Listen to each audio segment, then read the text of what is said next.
Teacher writes the worst insult on boys' homework. Has no idea who dad is.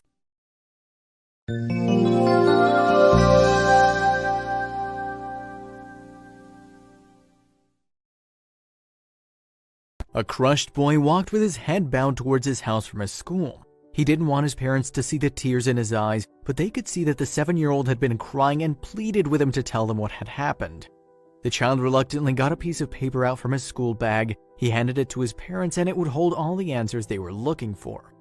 Camden Pyland was always just a normal kid. He never strived to get amazing grades, but he would stay out of trouble nonetheless. He wasn't hyperactive and he didn't spend all his time watching TV and playing video games. His parents were caught off guard when he came home devastated. They read the note he had given them and his father stirred with a frown. As he kept reading the test paper, his face became more flushed with anger.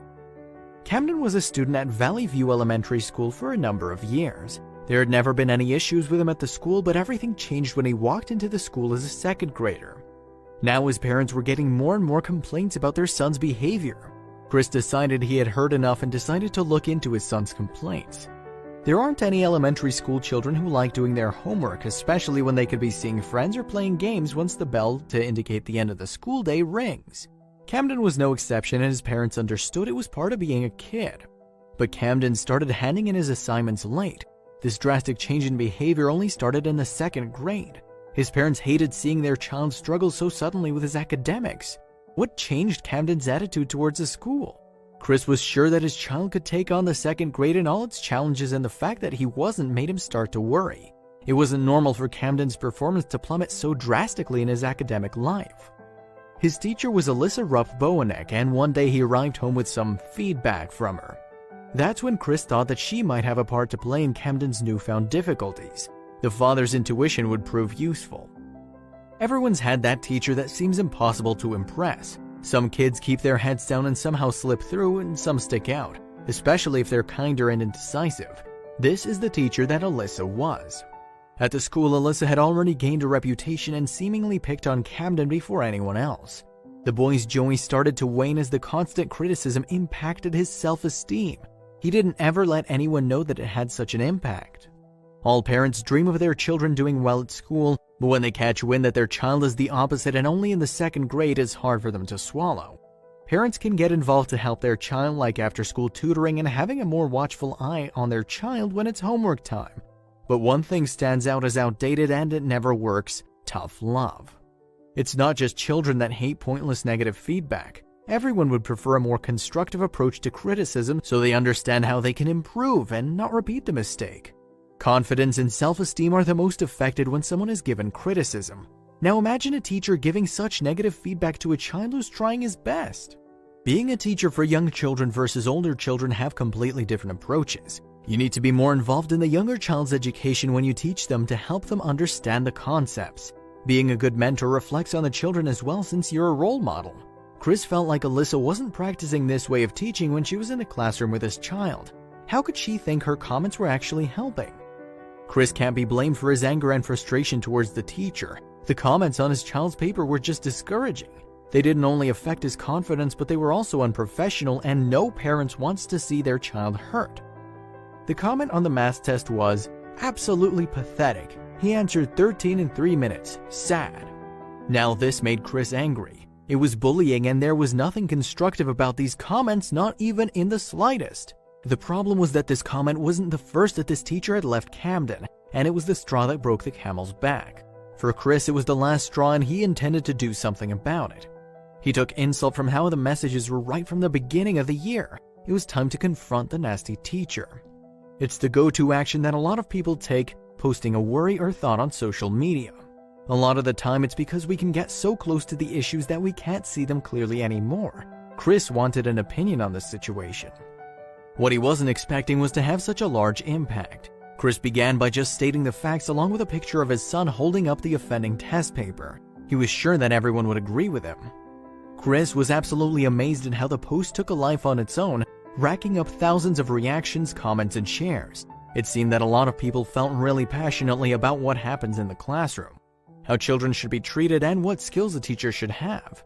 He felt significantly better that his gut instinct was right and that he hadn't been overreacting at all. Almost everyone disapproved of the harsh words that the teacher left on the piece of paper. Now, teaching is not known for being an easy job. It's far more challenging than standing in front of a class and talking. Every child learns differently, and it's the responsibility of the teacher to find out how each child learns so that they can succeed in school and later on in life too.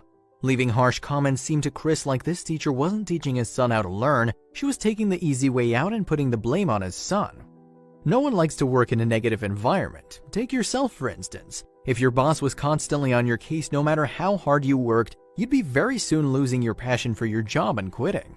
But Camden still had so many fundamental things to learn, new abilities, skills, and tasks to take with him in the future. Quitting wasn't an option. This teacher had to understand that learning is most effective when it's carried out in a creative yet inspiring way. Chris was glad that he was getting so much validation from his little Facebook post, but then things took a turn for the worst. He couldn't believe it, but all the strangers that had rallied behind him had started a kind of movement of their own. Someone had even taken it so far that there is now a petition online calling for the sacking of Bowanek. It was great that people felt so strongly, and Chris was sure this was something that he wanted to go ahead with. The situation became serious now. Miss Bowanek could lose her job because of a mean comment. She needed to protect herself against the angry group of people on social media that kept on growing. Chris was still so angry over the whole incident that he did want her to get fired. After all, getting a new teacher for his son seemed like a great idea. Amazingly, the petition was tallying up an unusually high number of signatures. Already over 10,000 people wanted the teacher sacked with very little information of her side of the story. But teachers at her school took a stand on Miss Bowanek's behalf, saying she didn't deserve to be fired at all. Even though little Camden went on to say, "She made me really sad and upset, I was really mad, and it was really mean to do."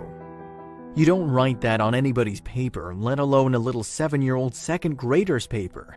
It said on the top of it that he answered only 13 of them in 3 minutes, and that it was absolutely pathetic with a sad face. "It broke my heart," Chris said as he spoke to more and more papers and TV stations. He was still absolutely furious about the whole ordeal.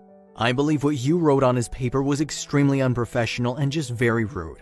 And she messaged me back and said she was sorry I felt that way, he said. Everyone agreed that the teacher had indeed done something wrong, but should she be fired for it? It seemed a very harsh punishment for something that a firm talking to could change. The school felt like she only had to be reprimanded for what she did. They thought that it was too much to fire her for this. Teachers, parents, and other adults are those who mold these little kids into what they're going to be in the future. The school decided to look further into the matter and make sure justice was served. Chris posted an update and said, "Thanks to all the efforts and support of the dedicated people who signed and shared this petition, I'm happy to announce that the teacher in question is currently being investigated by the Valley View School Board." According to a news outlet, School Superintendent Rose Minetti has become aware of the remarks written on the assignment. After having a meeting with the Valley View School District and the teacher, an investigation had begun. As a response to the media, Minetti said, "As always with everything, we're going to try to do what's best for the students and what we need to do for the employee under investigation." Speaking to the same news outlet, she said, "It's a personnel issue, and the results of that are not going to be dictated by social media. It's going to be dictated by the facts and evidence."